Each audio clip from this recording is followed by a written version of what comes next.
उद्धव ठाकरे हिरव्या झेंड्याच्या तालावर नाचताना बघितले त्यावेळी मला दुःख झाले. देवेंद्र फडणवीसांची बोचरी टीका.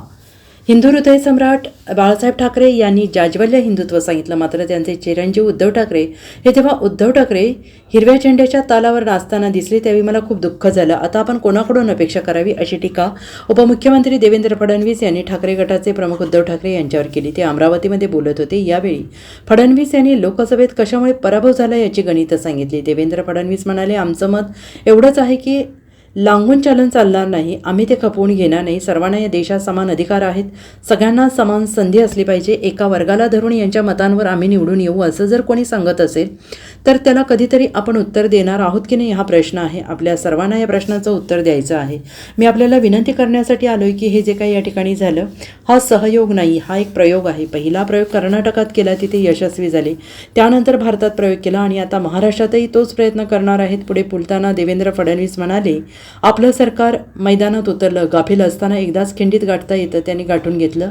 आता आम्ही गाफील नाही, कारण आम्ही छत्रपती शिवाजी महाराजांचे मावळे आहोत. आम्हाला हे समजतंय की जागं राहावं लागेल. लाडकी बहीण योजना आणली की हे घाबरले. काँग्रेसवाले कोर्टात गेले, आम्ही नाही देऊ शकत म्हणतात. मग राहुल गांधी खटाखट कुठून देणार होते असा सवालही देवेंद्र फडणवीस यांनी उपस्थित केलेला आहे. या निवडणुकीमध्ये आपण हे देखील बघितलं कशा प्रकारची एक वेगळी सूज या ठिकाणी होती. आणि मला खरं म्हणजे एका गोष्टीचं आश्चर्य वाटतं. बघा, कधी कधी पक्ष फुटतात, पक्ष वेगळे होतात, एकमेकांशी पटत नाही.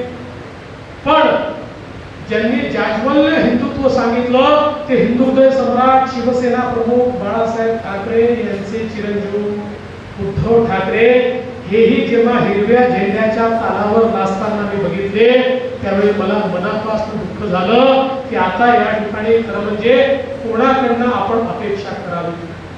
आणि म्हणून आमचा विरोध कुठल्या जातीला धर्माला नाही आहे. आमचं म्हणणं एवढंच आहे, लागून चालून चालणार नाही.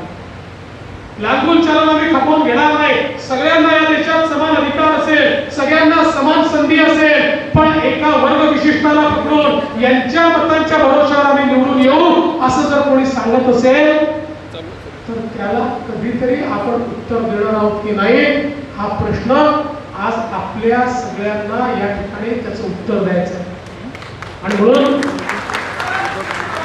मी आपल्याला ही विनंती करण्याकरता आलो आहे. हे जे काही या ठिकाणी झालं ना, हा संयोग नाही आहे, हा एक प्रयोग आहे. पहिल्यांदा प्रयोग केला कर्नाटकात, तिथे यशस्वी झाले. मग प्रयोग केला भारतामध्ये आणि आता महाराष्ट्रातील तोच प्रयोग करण्याचा प्रयत्न त्यांचा चाललेला आहे. Bureau report SBN Marathi, Amravati.